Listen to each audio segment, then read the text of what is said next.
Ladies and gentlemen, welcome to Creating Tailwinds Podcast by FlightPath Financial with your hosts, John Urbick and Jared Adams.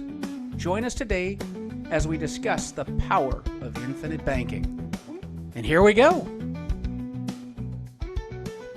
Greetings, John. Welcome back. Another awesome episode planned. How are you today? Jared, hello. Good morning to you. It's a beautiful day, and we're so lucky. We've got Jolena Bryant with us today. Welcome, Jolena. Yes.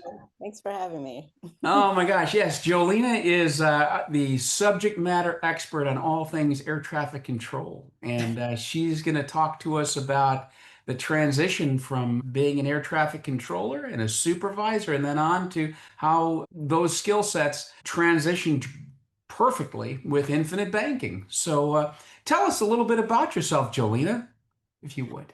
Yes. I have been a controller or in the controller environment for over 18 years. Past almost two, I've been a supervisor in Atlanta Center.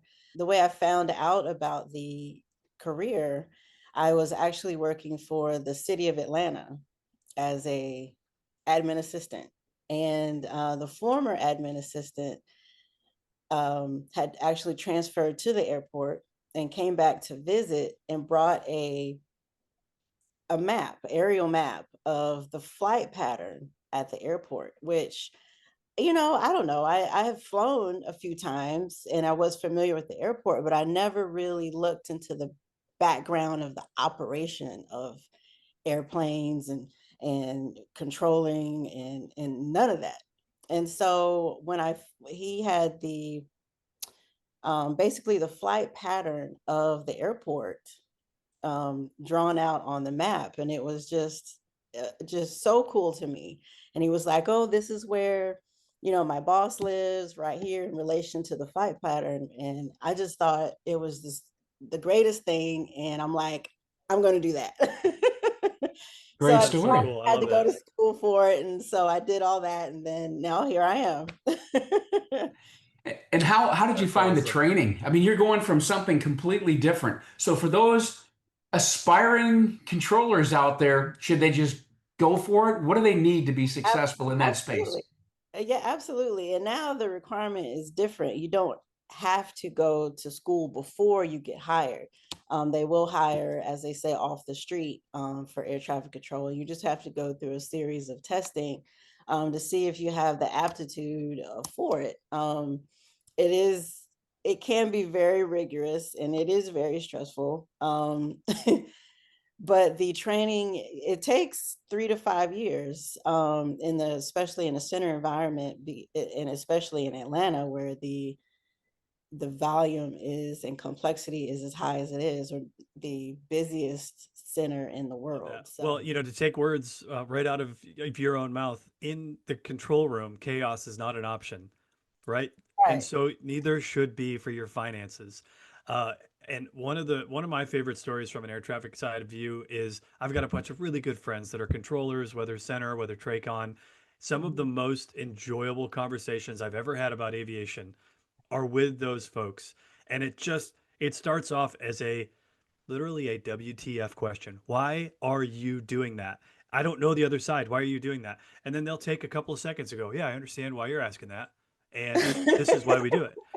And then you're like, oh, mind blown. Now I understand. And the same thing happens on the other side. They go, these stupid pilots, why do they keep doing this? And we go, well, this is what they're seeing on the other end. This is why they're doing it. And they go, oh, that makes so much more sense. So I love this opportunity to kind of mesh the controller and pilot on both sides. Like, obviously extremely professional on both sides of the scope, doing the best we can to move planes from one side of the country to the other. But we're inoperable without the other party. Without air traffic, we get nowhere. Without pilots, you guys don't have a job. Like, we are dependent on each other. And yet there's such type A personalities between those. It always shows up as this little kind of fun fight, but there's zero fighting that goes along. When I get one-on-one with another controller, I love the conversations. So I only use that as a launch point to say, I'm excited where these conversations go. I love to kind of get behind the scenes and hear what you have to say on both the financial side and the air traffic side. So, I mean, I'll take the Okay. opportunity to just say thank you for being with us and thanks for being a part of Absolutely. just talking, just building the 10%.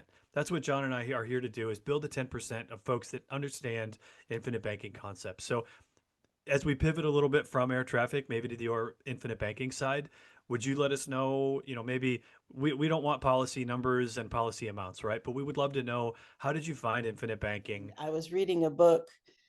I forget the name of it exactly, but it was something about the Rockefellers.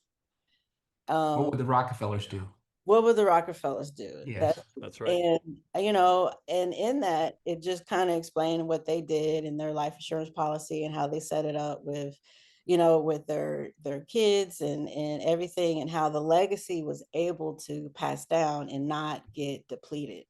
Whereas, I read a book about maybe the Rothschilds, I think it was, or somebody else. And a few years later, when I'm trying to transfer it over, I got a couple $100 in cash value in it, right? And Yes. so, Yep. and then I I remember. I switch it over, and in just the last 2 years that this policy, I've got the majority of all of the premium that I paid pretty much available in cash value. And so just in that little bit of time, exactly, just in that little bit of time, I can see the difference in the value of having a high value cash value policy, just like that infinite banking policy. So It's an awesome I story. that's love the that. I difference. love Yeah. it. I Yeah, love it. I it's a love great it. description. Very And was cool. it And it easy? also highlights, oh, Go sorry, ahead. John.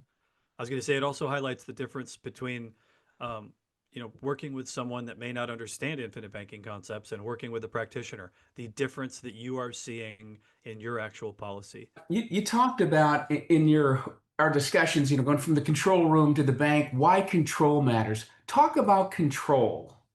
The systems in place for air traffic are such, and still evolving because things change. That the United States has the safest air traffic control system in the world. Part of I guess, the work ethic of being an air traffic controller is relying on these systems every clearance. Like every clearance has a format to it. For the most part, there's really little deviation from that in order, on purpose, to keep everything in line and safe.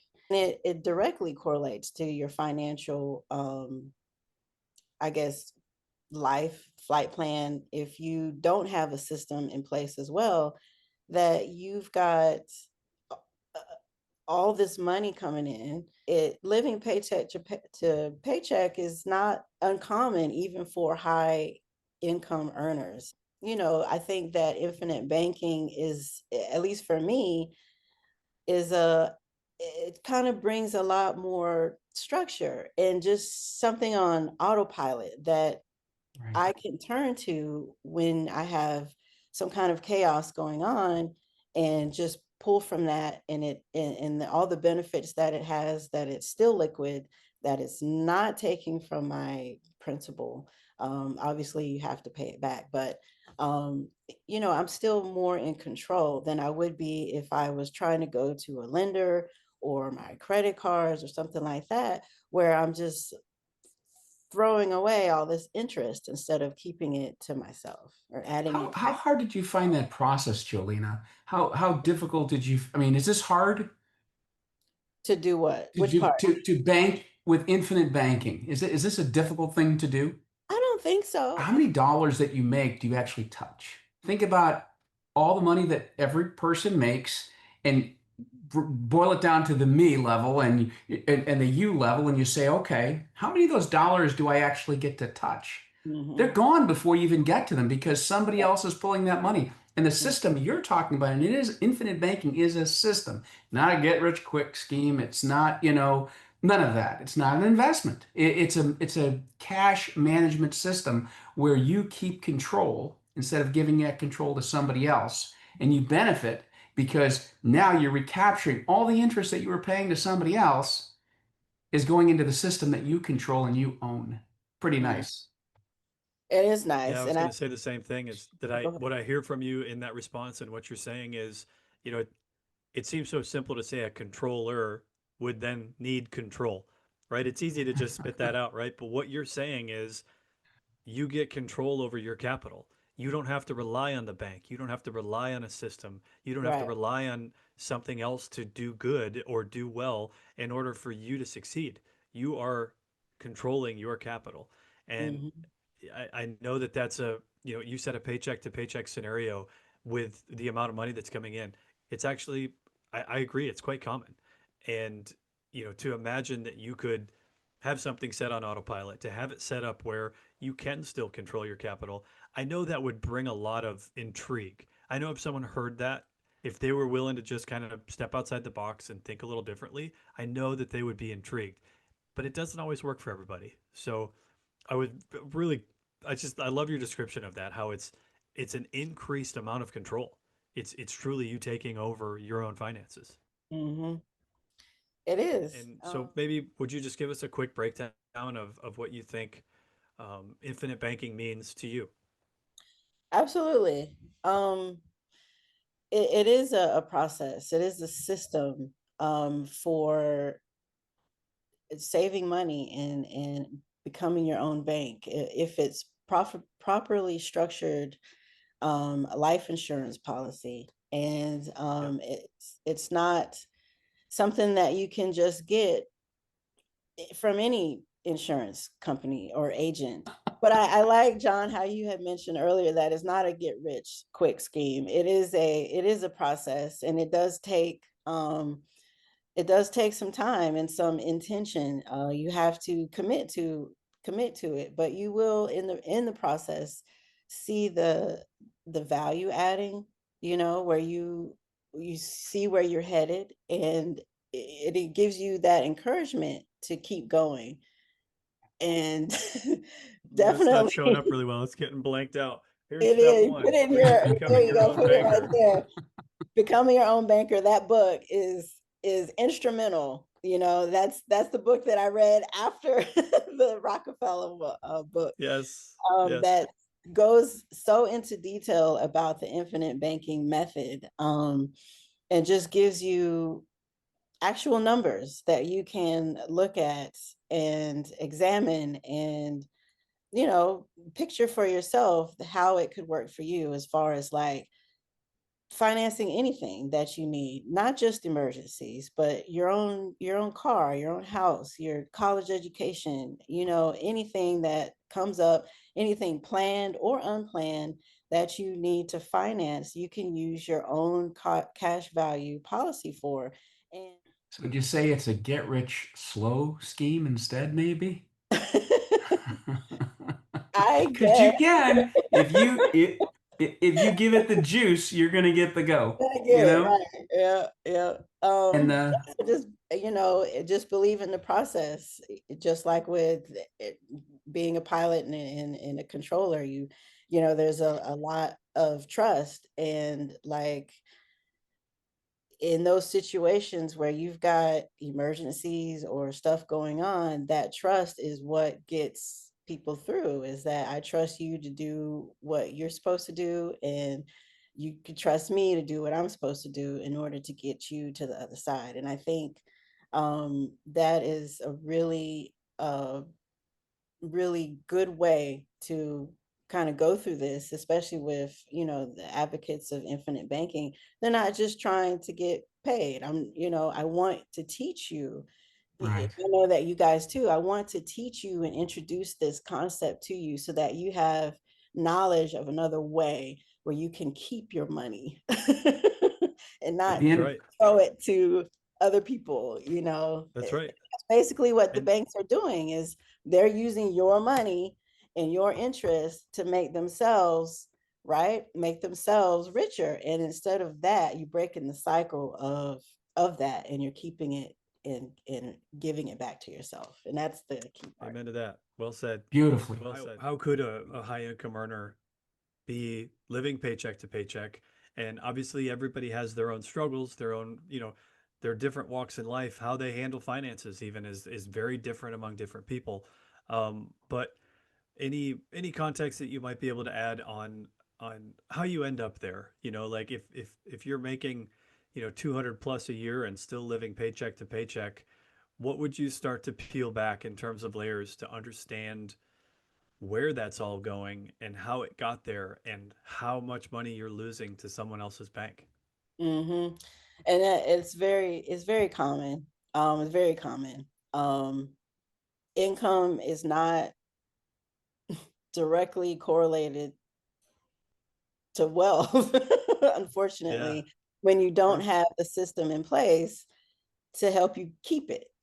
And it's just, as I mentioned, it's just a cycle of spending that you can't figure out how to break, because no matter how much money you have coming in on the paycheck, you are spending. You owe this, you owe that, and you owe this. And it's not just what you borrow, but also the interest on top of that. And so that interest just eats away at all the excess cash that you have. And so you have to, at some point, just pick a number that you can commit to start breaking away from that, and it's and Oh, I it's really like that. it's not That's a going to great way of saying it. it's not going to be fast, but you have to start committing to it, and if you look at how banks are started, you know it took them time as well to get to where they can, okay, I can lend you money, I can lend you money, I can lend you money. And and then I'm accumulating all this. It takes what, 7 years for the infinite banking to really be where you want it to be. But you are still putting into it, and you can still see the value rising, and your availability of using your cash value rising along with it. And so it does really give you some encouragement to keep going at it. And you can kind of see the light at the end of the tunnel. Like, okay, if I keep at it, I will have wealth, and it'll be mine, and I can borrow however I need to, and then pay it back as I need to too. And then and it still continues to grow. And I think that is part of the benefits and misunderstanding that a lot of people either don't know or forget, is that it is your principal is always protected, even if you borrow. But as you pay it back, you have never lost that principal, and it's still growing exponentially on top of whatever you borrowed, or I'll say in spite of whatever you borrowed, because that's just how life insurance policies are. Like, if you borrow, say, a certain amount, say 200,000 out of your account, and you, God forbid, you pass, whatever you took out will just come out of your death benefit. And so it'll still be recovered. And so but you want to keep building up that cash value, and taking out of it and putting it back, or just adding to it and watching it grow is kind of is the fun Jolena, part. what would you say to those people out there that are saying, I can't afford to do this. It costs too much money. They see it as an expense rather than a wealth building tool. What would you say to somebody who's going, that I can't do that. I don't have money to do that. How would you help them see that they do have money to do that? What would you tell them? I would tell them it's worth the sacrifice, first and foremost, and I would also tell them that you can start with any amount that you can. I'll be honest, I have $100 policy on my daughter, right now. Is And that one going up in value, Jolena, by chance? absolutely.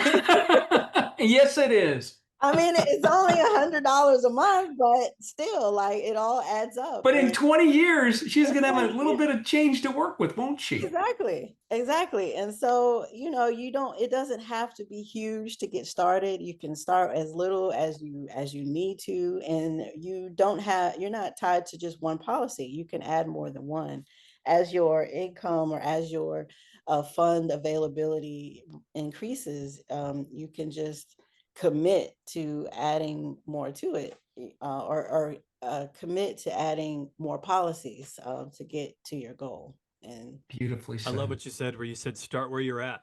right. We would encourage on our end to make something that's both meaningful and manageable. You start where it's at, and that could be any amount. This is literally a customizable, creatable system that we meet you. That's where Jolena would say we would want to meet you where you're at and understand what your financial problems may be. Everybody has them. Everybody is going to need finance throughout their whole life. Now, the counter would be we don't always need that death benefit. Well, you will someday. I've never heard anyone on their deathbed say, I wish I had less death benefit. Okay, great. Right. There's, okay, maybe right now, in the short term that you're looking, you don't need a monster term policy, but you Mhm. will need finance. You will have to finance something in your house over the next 2, 5, 10, 20 years. Guaranteed. Everybody does. So why not create a system that allows you to control that? So the other Right. thing that I got from what you said that I really, really liked was it was the human aspect of it. It was the way you choose to spend your money. If every dollar that comes in is one new creative way to go buy something new and buy something else, this might not be something that fits very well for you. You may have to rethink your thinking a little bit before you start trekking down these paths. But the way Mhm. you said was, I'm gonna I'm gonna carve out a space that I know is going to a certain spot. That I mean, that's a rethinking your thinking type of a mentality where you're saying I'm looking long term with this type of stuff. I'm willing to build my warehouse of wealth, but I'm doing so long term and over a small chunk. You mentioned 7 years. Maybe it's 4, maybe it's 12. It varies between people, right? But it reminds me of one of the.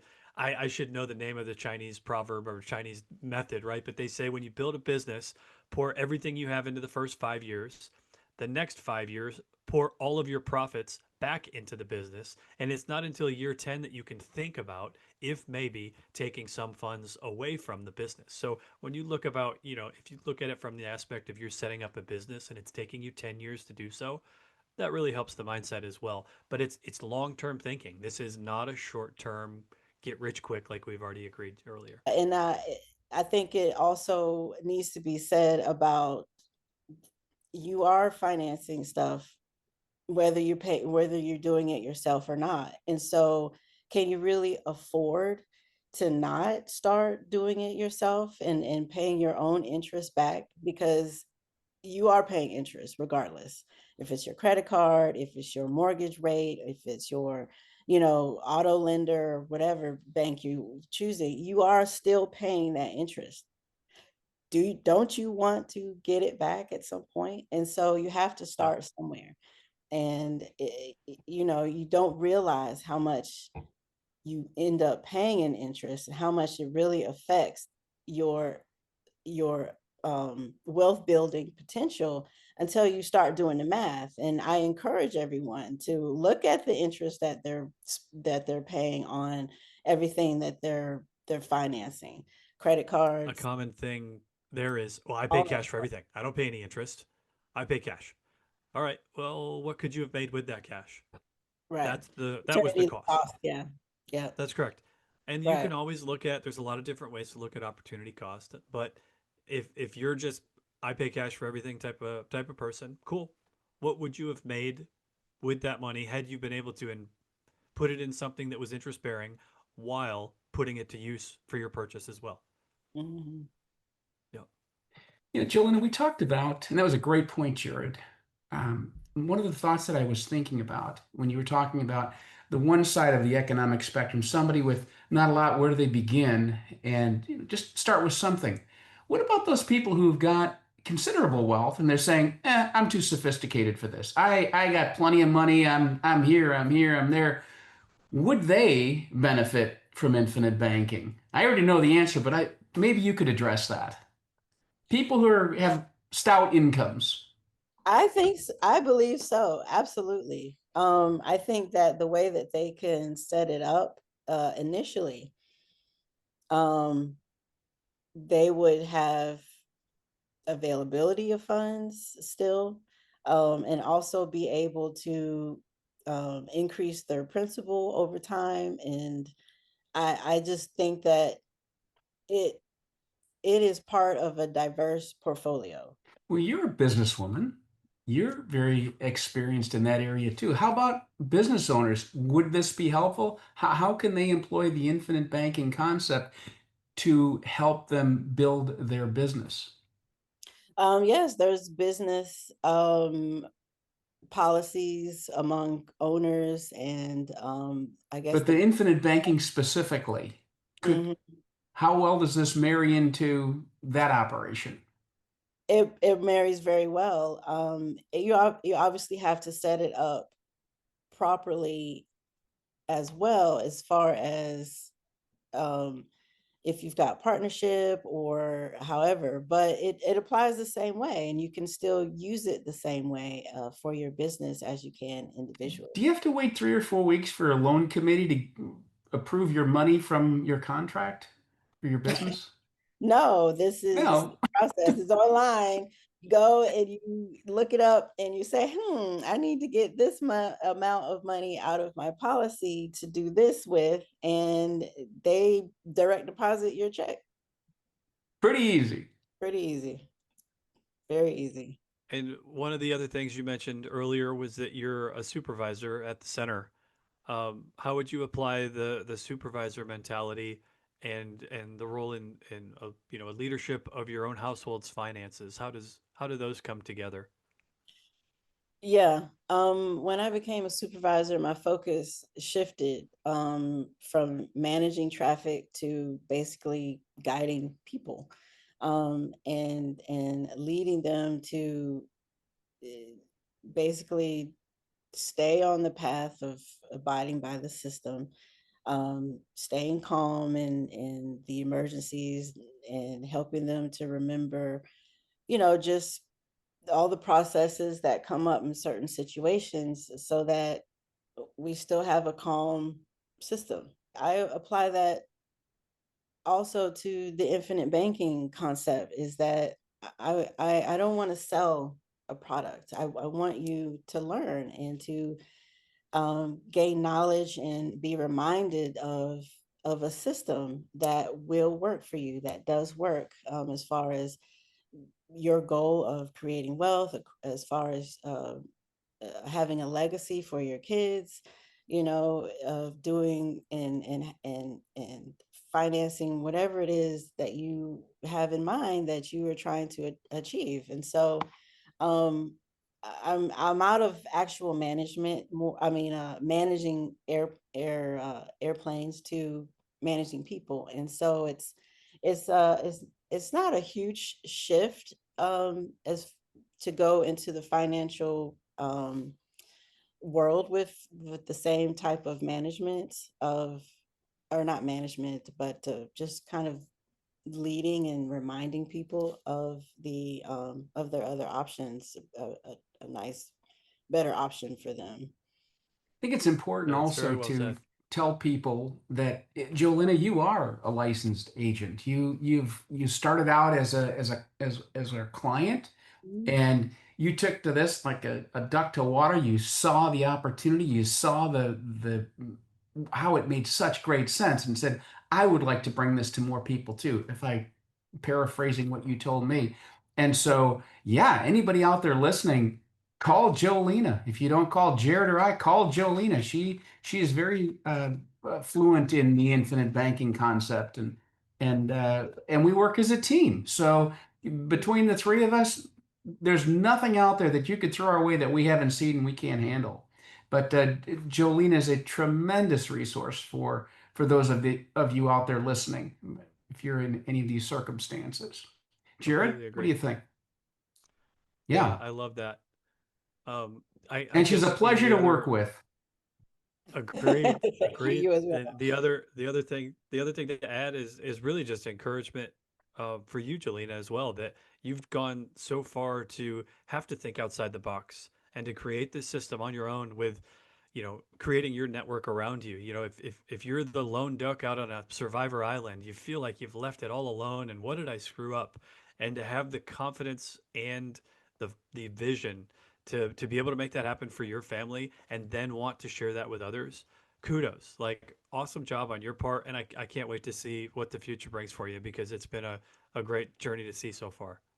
Yes, and thank you, and also John. When I came to you initially about looking into the infinite banking concepts and everything, it was just it's just so eye-opening. It gave me the clarity and the confidence to to keep going and to make it a priority for me. And like now, just a couple years later, I can see the benefit, and I'm so encouraged and I'm so inspired to like pass this knowledge on, that this is why I became an agent, why I want to advocate for infinite banking, and the difference between that and just a normal or different type of insurance policy, so that others can have that same confidence and peace of mind when it comes to looking at their financial future as I'm starting to have. That's wonderful. Well, I know from a personal perspective of being in aviation for over 20 years now, when you know the other side of the mic is calm and in control, there is a peace that comes about that is no other. And I know that that's not always the case on every single leg. There's always something that pops up, something that's crazy, something that's outside the box, but there's always a calm voice on the other side. And I love how you've tied that into the financial aspect. As long as you're in control, you're creating the calm, and you're doing the same thing with your personal finances and spreading that to others. So I just think that's a brilliant connection between those two, and I love it. Thank you. Yeah, no, it's been an absolute treat. It's been a learning process for me because Jolena has taught me so much about the other side of the industry that I don't get to see, the control room, and uh, wonderful stories, wonderful insights there, and she brings that to the table, all those insights and all that calm into the financial planning world.